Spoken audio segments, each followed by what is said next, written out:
was standing in my kitchen, the one I had scrubbed and cooked in for 31 years, telling me that I needed to downsize my life. Not downsize the clutter, not downsize my spending, downsize my life. "You don't need all this space, Carolyn," my daughter-in-law said. She was leaning against my counter with a mug of my coffee in her hand, the kind she never bought herself but always drank when she was here. "A smaller place would be so much easier for you to manage, something more appropriate for your situation." I was 64 years old. I had lived in this house since my son was in diapers. I had buried my husband from this house. I had planted the rosebush by the front walk the year he got sick, because I needed something to tend to, something that would bloom again, even when everything else felt like it was dying. I did not say any of that. I smiled, offered her more coffee, and changed the subject. That was the moment I should have listened to the small voice in the back of my chest that said, "Pay attention," but I didn't. I told myself she was just being practical. I told myself she meant well. I had been telling myself that for 4 years by then, and I had gotten very good at it. My son's name is Nathan. He is 41 years old. He has his father's eyes, and for a long time I believed he had his father's heart too. His father, Raymond, was the kind of man who would drive a stranger to the hospital if they needed it, the kind of man who fixed the neighbor's fence without being asked and never mentioned it again. Nathan grew up watching that. I thought it had settled into him the same way good things settle. Quietly, permanently, the way water finds its way into stone. His wife is Jade. They met 11 years ago at a work conference, married 2 years later in a ceremony I helped pay for, and moved into a house that I want you to understand this clearly. I co-signed the mortgage on. Not because Nathan couldn't qualify a loan, though that was part of it, but because Jade wanted a house in a specific neighborhood. A neighborhood just out of reach on their combined salaries at the time. And my son called me and explained it so reasonably, and I loved him and I said yes. That was the first payment. What followed over the next 4 years were 53 more mortgage contributions, 22 car payments when Jade decided the SUV they had wasn't safe enough for my grandchildren, 11 credit card payoffs, which I was told each time were an anomaly, a temporary setback, nothing that would happen again.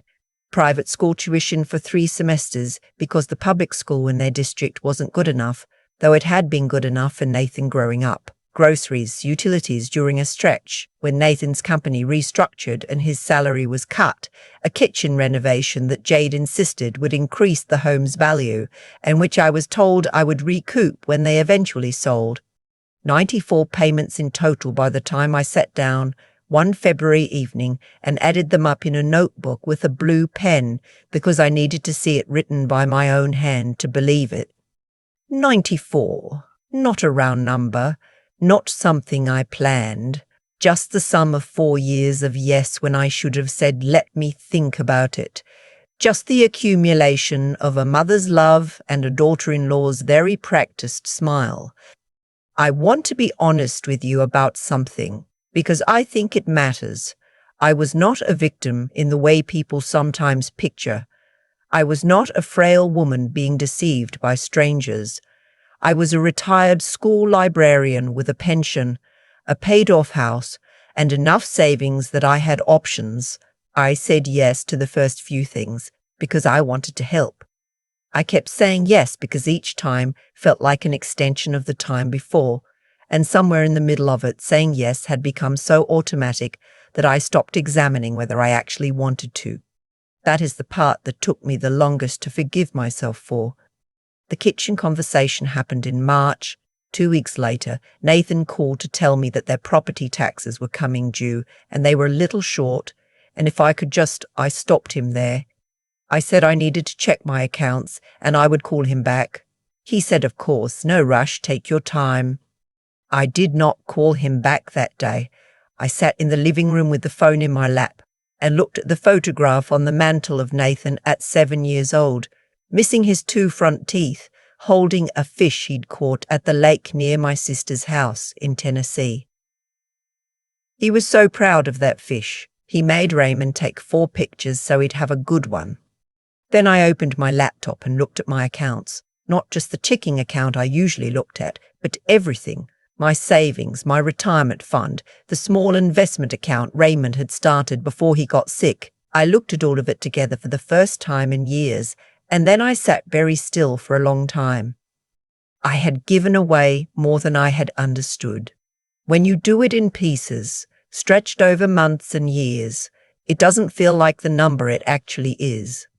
It feels like kindness. It feels like being a good mother. It only becomes a number when you stop moving long enough to add it up. The next day, I called my younger son, Derek. He lives in Colorado with his wife and their 2 kids, and he has never once asked me for money. Not because he didn't sometimes need it, I'm sure, but because he was raised to handle his own life. We talked for 2 hours. I told him everything, including the parts I was ashamed of. He didn't say I told you so, even though he had, in his careful, quiet way, said something close to it once, about 2 years in. He just listened, and then he said, "Mom, what do you want to do?" That question. I had not asked myself that question in a very long time. What I wanted was to stop. Not out of anger, though I did feel anger. I want to be truthful about that.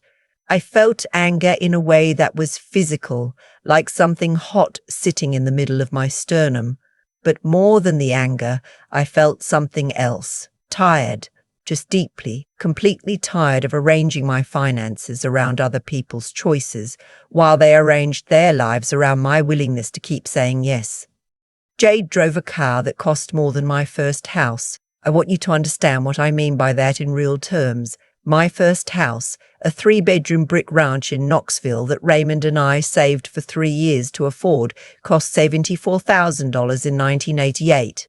Jade's SUV had a sticker price of $82,000. It had heated seats and a panoramic roof and a little screen in the headrests so the kids could watch movies on road trips. I do not begrudge anyone a nice car. I genuinely don't. What I begrudge is driving my 12-year-old Honda to their house to drop off a check for their property taxes while that car sits in their driveway and my daughter-in-law tells me I have too much space. I did not tell Nathan I had made a decision. I did not make an announcement or write a letter or schedule a conversation. I simply stopped. The property tax call. I told him I couldn't help this time. He was quiet for a moment, then said they'd figure it out, and we hung up. I held the phone after and waited for the guilt to arrive. It came, but smaller than I expected, and it passed faster than I thought it would. 3 weeks later, Jade called. This was unusual. Jade did not typically call me directly.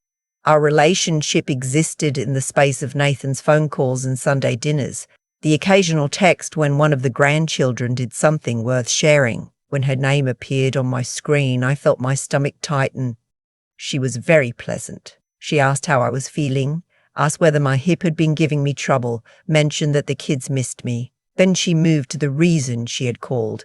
They were looking at refinancing the house, and given that my name was on the original mortgage, there might be some paperwork involved, and also they were thinking of pulling some equity out in the process, and she just wanted to make sure I was on board. I asked her what the equity would be used for. There was a small pause. Just some things around the house, updates. We'd been wanting to redo the master bath. I told her I would need to speak with a financial advisor before signing anything and that I would get back to her. I did speak to a financial advisor. I also spoke to an attorney. Both conversations were clarifying in ways I had needed for longer than I knew. The attorney explained my exposure given the co-signed mortgage. The financial advisor helped me understand exactly what my retirement would look like if I continued on the current trajectory versus if I stopped entirely. She put 2 numbers on a piece of paper, side by side. I looked at them for a long time. One of them was a comfortable retirement. The other was not. I had a contractor come look at my house that same month. Not because I was planning to sell, I want to be clear about that, but because I wanted to know what my options were. He walked through every room with a clipboard, checked the roof, looked at the furnace, and gave me a number. The number was good. The house had appreciated considerably since Raymond and I bought it.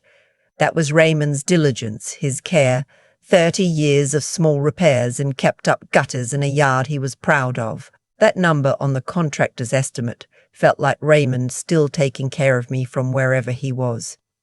I did not sell the house.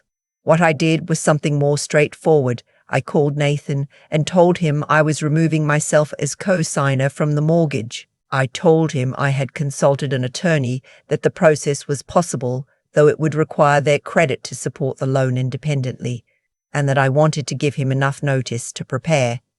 He was quiet for longer this time. "Is something wrong?" he asked. "Did I do something?" I thought about the kitchen. I thought about Jade leaning against my counter with my coffee, telling me to downsize my life.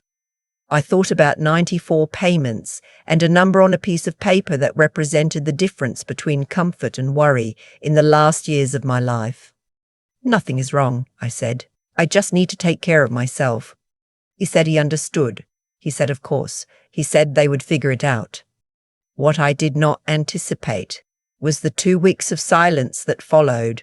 No calls, no texts, no Sunday dinner invitation. I noticed it the way you notice a sound stopping. Not immediately, but then all at once. I had been so woven into the rhythms of their household, even as an ATM, that my absence made a sound.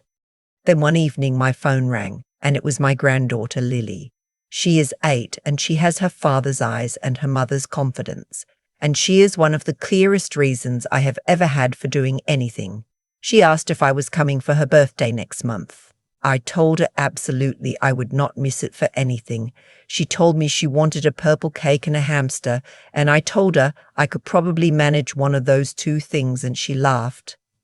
After we hung up, I sat with the feeling of that call for a while. The grandchildren were not the situation. The grandchildren were just the grandchildren, and I was not going to let the adults' choices carve out anything between me and those 2 kids. My daughter-in-law called the following Sunday. She was less pleasant this time. She said she felt I had made a decision that affected their family without consulting them, which I thought was interesting phrasing. I had made a decision about my own finances without consulting the people my finances had been supporting. That was the complaint. I told her I had every right to manage my own money. I told her I hoped we could maintain a good relationship for the sake of the grandchildren. I told her I was not angry, which was almost entirely true by then. She said, "You know, Nathan has really struggled to understand this."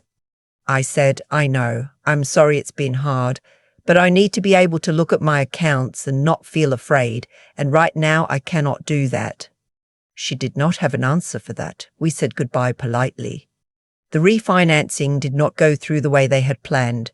Without my co-signature, and with the constraints of their own credit history, the bank offered them different terms.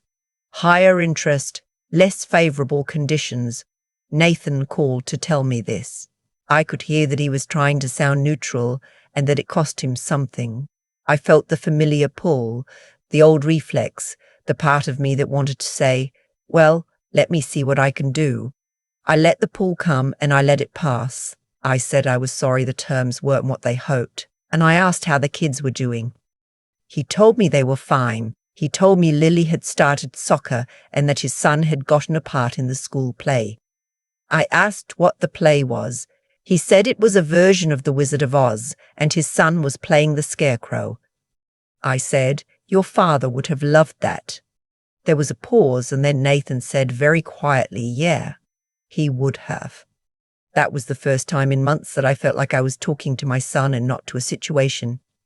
What happened over the following months was not dramatic in the way people sometimes hope these stories will be. There was no moment of reckoning, no tearful confrontation where Jade admitted wrongdoing, no single conversation that resolved everything. Life doesn't usually work that way, and I'm old enough to know that expecting it to usually leads to disappointment. What happened was slower and more real than that. They adjusted. It turns out that two adults with professional salaries can in fact pay their own mortgage and car payment and credit card bill when there is no alternative. Jade went back to full-time hours at her firm, which she had reduced a few years earlier. Nathan picked up a consulting project on the side. They stopped going to the resort in Hilton Head the way they had every spring, and I will admit that learning this brought me less guilt than I expected it to. My own life, meanwhile, began to feel like something I recognized again. I went to my book club for the first time in 8 months because I had let it lapse somewhere in the business of being available for every financial emergency that came along.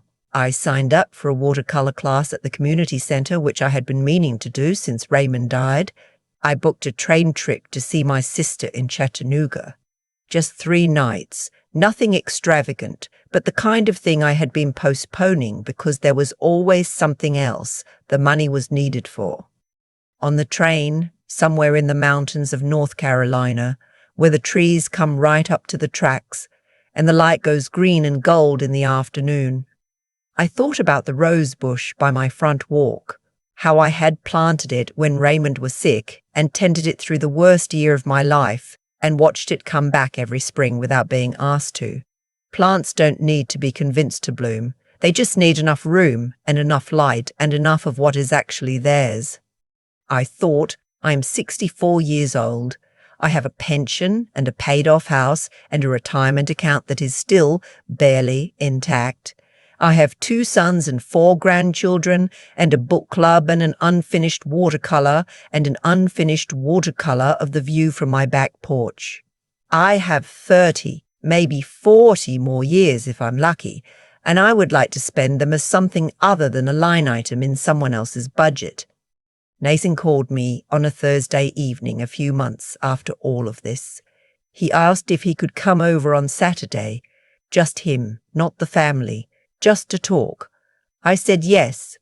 He arrived with a box of the butter pecan ice cream I have loved since before he was born, and 2 spoons, and we sat at the kitchen table the way we used to when he was in high school and had something on his mind that he didn't know how to start with.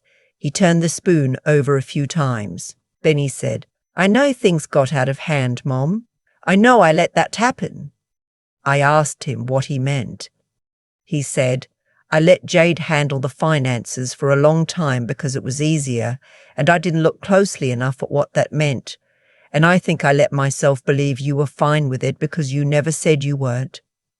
I told him he was right, that I hadn't said so, and that was on me as much as it was on him.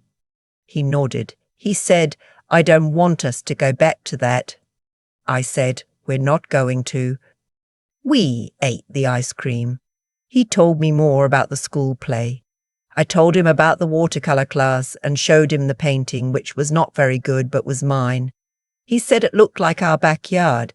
I said it was supposed to be. He said Dad would have framed it and hung it in the living room, which was completely true, and we both laughed, and it felt like something had come unstuck in the air between us. Jade and I are not close. I want to be honest with you about that too, because I think the version of this story where everyone learns their lesson and apologizes and becomes a warm extended family isn't always the true one. We are polite. We are cordial at the grandchildren's events. She does not ask we for money. I do not offer any. We have found a way to occupy the same family without requiring more of each other than that, and for now, that is enough. Lily got her purple cake. The hamster is named Biscuit. I was there for both introductions, and I intend to be there for every important thing that follows, with my finances intact and my rosebush blooming, and whatever years I have left belonging fully, finally, to me. There is a rosebush by my front walk that I planted the year my husband got sick. I didn't plant it because I was optimistic. I planted it because I needed something to do with my hands, something that didn't require me to be brave or articulate or steady. I just needed to press something into the ground and trust that it knew what to do next. I think about that rose bush a lot when I think about what the last few years taught me. What I did, stopping the payments, removing my name from that mortgage, saying I need to look at my accounts and not feel afraid. None of that came easily. People hear a story like mine and sometimes they say, "Good for her, I would have done that so much sooner." Maybe they would have done that so much sooner. But I don't think most people understand how hard it is to stop doing something that you have convinced yourself is love. I had built an entire identity around being the kind of mother who showed up, who helped, who made things easier. Dismantling that, even when it was hurting me, felt like dismantling something essential about who I was. That is the first thing I had to reckon with honestly, the difference between being a good person and being a useful one. I had confused the two for a long time. Goodness isn't measured by how much you give.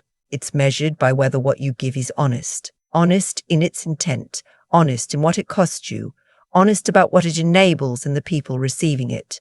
What I was giving Nathan and Jade was not honest generosity. It was a way of avoiding the discomfort of saying no, dressed up as love. When I finally saw that clearly, it changed something in me. The second thing I had to learn, and this one took longer, was to trust my own understanding of my situation. I had the information the whole time.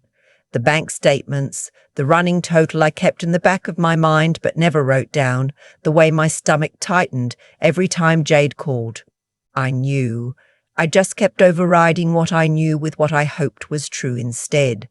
Sitting down with that financial advisor and seeing two numbers side by side on a piece of paper. That wasn't new information. That was just my own knowledge presented back to me in a form I couldn't reframe. I wish it hadn't taken a professional and a piece of paper to make me trust myself. But it did, and I'm not ashamed of that. I just know now not to wait so long to look clearly at what is directly in front of me. The third thing is the one I'm most proud of because it was the hardest. I kept going even when it was uncomfortable. When Nathan went quiet for 2 weeks, I did not call and undo what I'd done. When Jade told me he was struggling to understand, I stayed with the discomfort instead of rushing to resolve it.